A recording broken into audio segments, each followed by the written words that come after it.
Mister India film में calendar के किरदार से अदाकार अपनी शिनाख्त बनाने वाले बॉलीवुड अदाकार सतीश कौशिक चल बसे। बॉलीवुड के मशहूर अदाकार व हिदायतकार सतीश कौशिक चल बसे। उनके करीबी दोस्त और अदाकार अनुपम खेर ने ट्वीट करके इस अफसोसनाक खबर की इत्तला दी।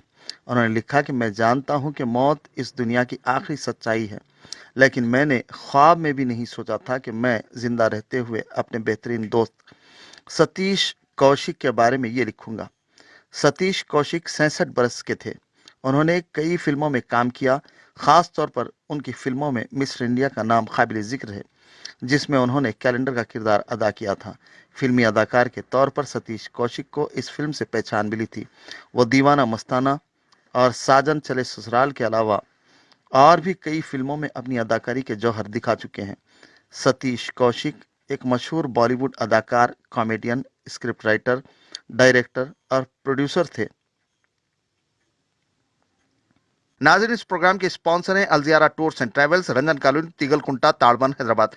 मजीद तफसीलात के लिए 8686462620 पर रब्त करें। हज और उम्रा और दीगर सहूलतों के लिए अलजियारा टूर्स एंड ट्रैवल्स, हैदराबाद।